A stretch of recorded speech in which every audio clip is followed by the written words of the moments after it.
everyone, this is Gamer, and welcome back to the 39 Steps. Let's continue where we last left off, shall we? And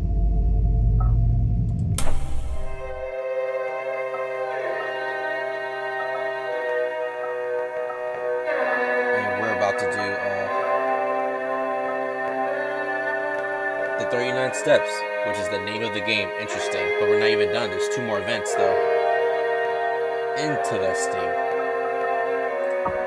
The 39 Steps. The 39 Steps. Sunday, 14th June, 1914. Queen Anne's Gate, London. And I feel reassured. Sir Walter! Gentlemen! 5 surprised faces looked up from a round table. There was Sir Walter and Drew, the War Minister, whom I knew from his photographs. There was a slim elderly man who was probably Whittaker, the Admiralty official, and there was General Winstanley, conspicuous, from the long scar on his forehead. Lastly, there was a short, stout man with an iron-gray mustache and bushy eyebrows. This must have been Royer. This is Mr. Hannay, of whom I have spoken to you. I'm afraid, Hannay, this visit is ill-timed. That remains to be seen, sir. But I think it may be in the nick of time. For God's sake, gentlemen, tell me who went out a minute ago. Sir Walter's face reddened with anger. I just clicked the mouse. Lord Alloa. It was not. It was his living image, but it was not Lord Alloa. It was someone who recognized me, someone I have seen in the last month. He had scarcely left the doorstep when I rang up Lord Alloa's house and was told he had come in half an hour before and had gone to bed. Who? The Black Stone. Nonsense.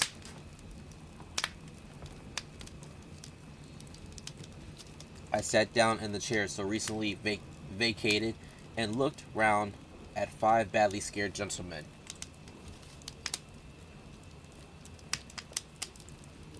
Is that a triangle in the middle of the table? Or am I seeing things? Look at it. Look at the indentation, guys. It looks weird. Anywho, Sir Walter got up and left the room while we looked blankly at the table. Yeah, that looks like it. It might be my imagination, but it does. He came back in 10 minutes with a long face.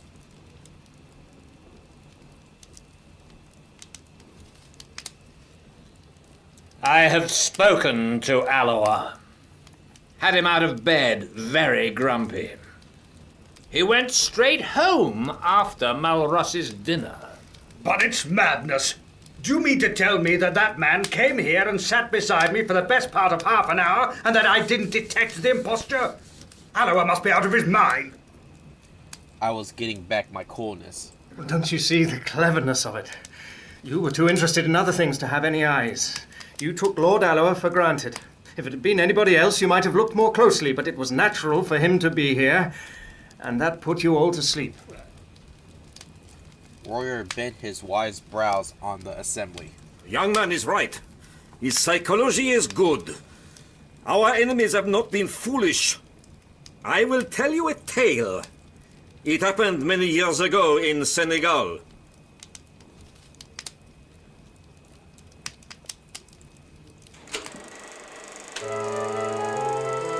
Here we go. Royer's close shave.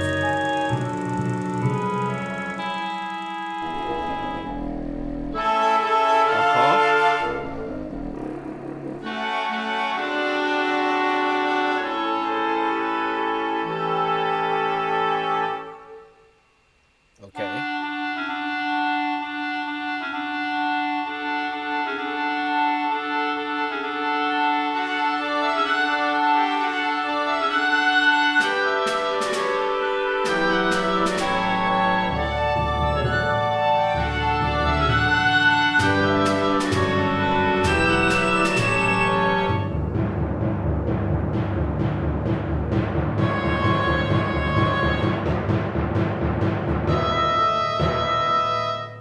Huh.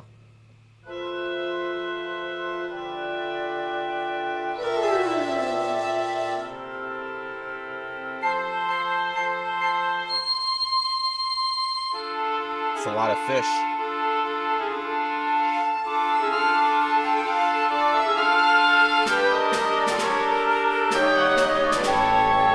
Oh no, his horse died.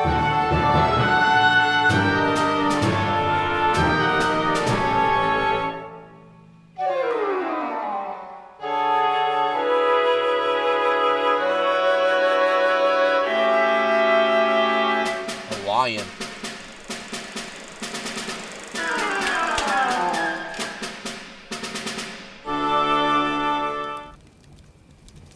What happened?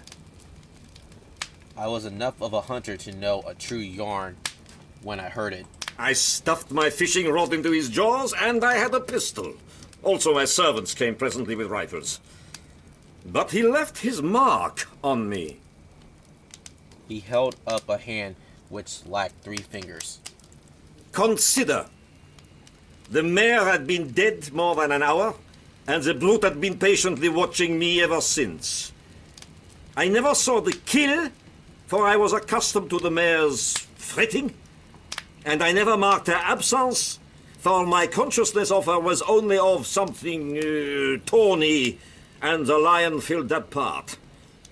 If I could blunder thus, gentlemen, in a land where men's senses are keen, why should we busy, preoccupied urban folk not err also? Sir Walter nodded. No one was ready to gainsay him. Well, I suppose there is nothing for it but to change the plans. Whittaker was looking very glum. Did you tell Lord Alloa what has happened? No? Well, I can't speak with absolute assurance, but I'm nearly certain we can't make any serious change, unless we alter the geography of England. He paused and looked around. God, and we have not a rag of a clue. Besides, there is the post. By this time, the news will be on its way. No. You do not understand the habits of the spy. He receives personally his reward, and he delivers personally his intelligence. We in France know something of the breed. Now, there is still a chance, mes amis. These men must cross the sea, and there are ships to be searched and ports to be watched. Believe me, the need is desperate for both France and Britain. I had a sudden inspiration. Where is Scudder's book? Quick, man! I remember something in it. What is it? Can it be? Down there.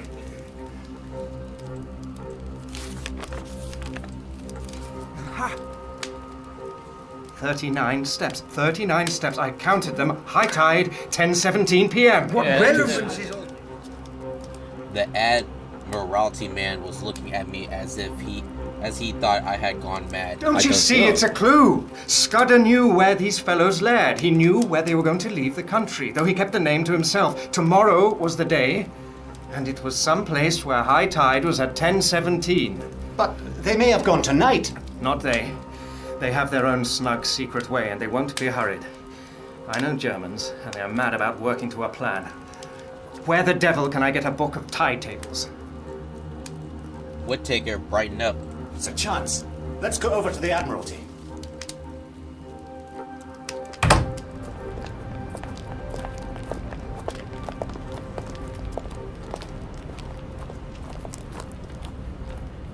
We got into 2 of the waiting motor cars.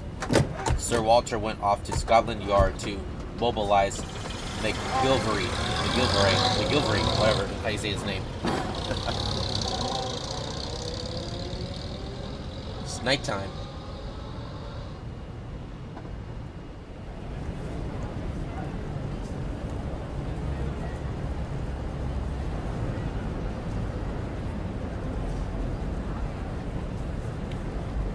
Admiralty.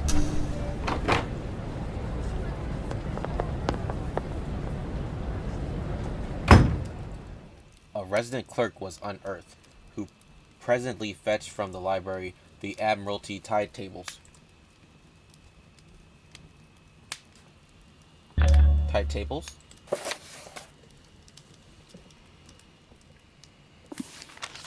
I sat at the desk and the others stood round, for somehow or other I had got charge of this expedition. But it was no good.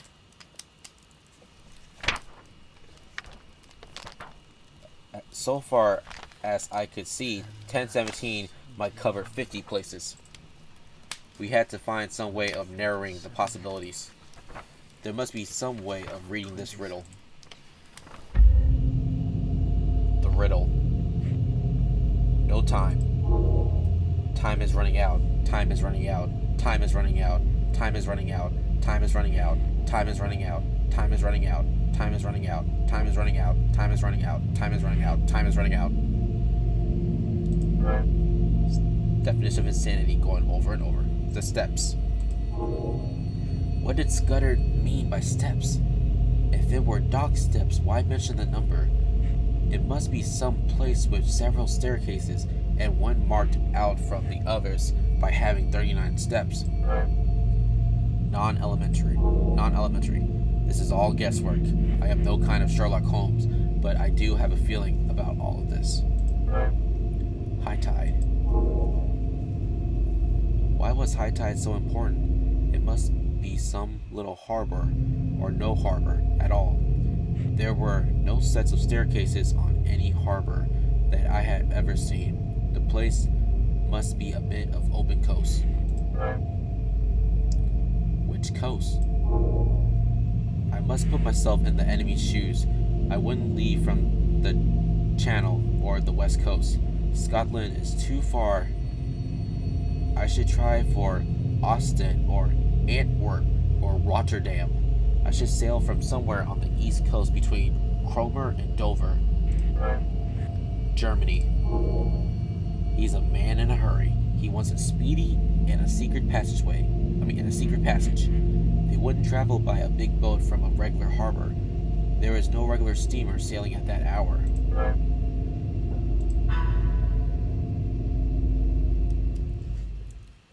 I set out all my conclusions on a bit of Admiralty paper.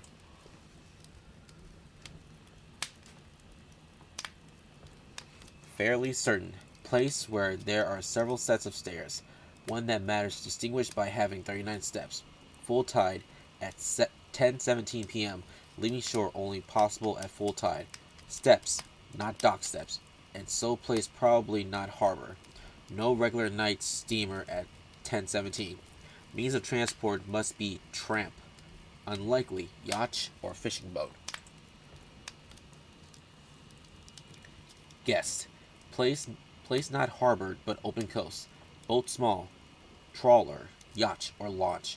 Place somewhere on east coast between Cromer and Dover. Or Dover. Sir Walter had joined us, and presently McGilvery arrived. He had sent out instructions to watch the ports and railway stations for the 3 men whom I had described to Sir Walter. Not that he or anybody else thought that would do much good. He said that twice. Here's the most I can make of it. We have got to find a place where there are several staircases down to the beach, one of which has 39 steps. I think it's a piece of open coast with biggish cliffs, somewhere between the Wash and the Channel. Also, it's a place where full tide is at 10:17 tomorrow night. Then an idea struck me. Is there no inspector of Coast Guards, or some fellow like that knows the East Coast? Why, yes, there is. He lives in Clapham. Let me get him now.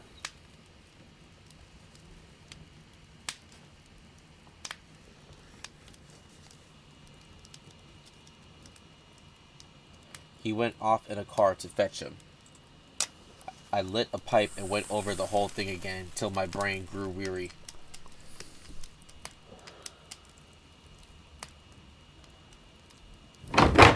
About 1 a.m, the Coast Guard man arrived. He was a fine old fellow, with the look of a naval officer, and was desperately respectful to the company.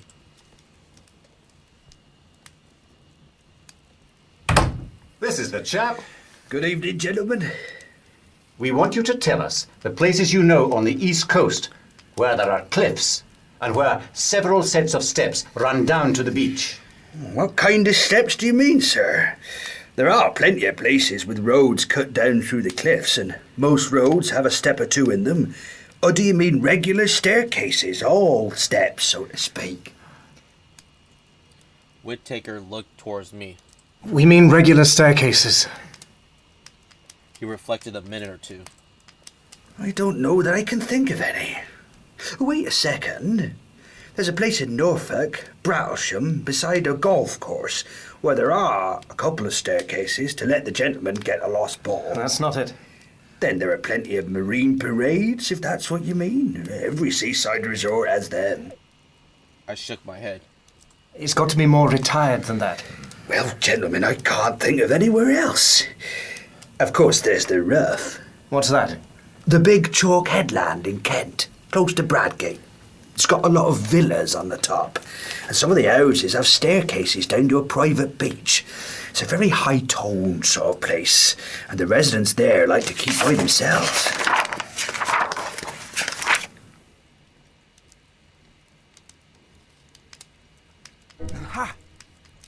Ah. We're on the scent at last. How can I find out what is the tide at the Rough? I can tell you that, sir. I once was let a house there in this very month, and I used to go out at night to the deep sea fishing. The tide's 10 minutes before Bradgate. I closed the book and looked round at the company.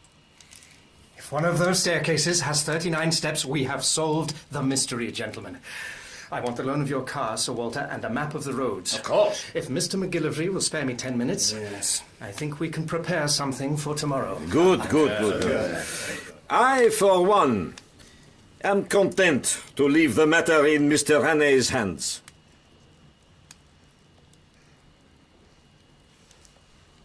It was ridiculous of me to take charge of the business like this, but they didn't seem to mind. And after all, I had been in the show from the start. Besides, I was used to rough jobs, and these eminent gentlemen were too clever not to see it.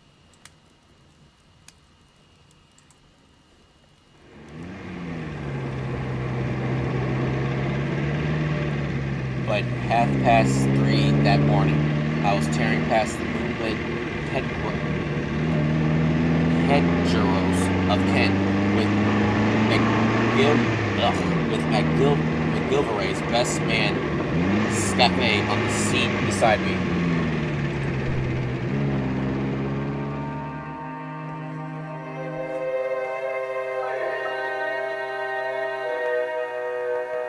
Here's the next episode, Masters of Disguise. Hannay is confident he has the right place, but doubts begin to surface when he sees the target.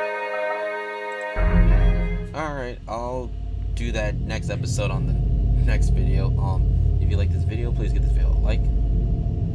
Comment on this video and highlight the game so far. Subscribe to the channel to see more game videos like these. Alright, this has been Gamer. Peace out. And I'll definitely see you on the next episode of the 39 Steps. Alright, bye everyone.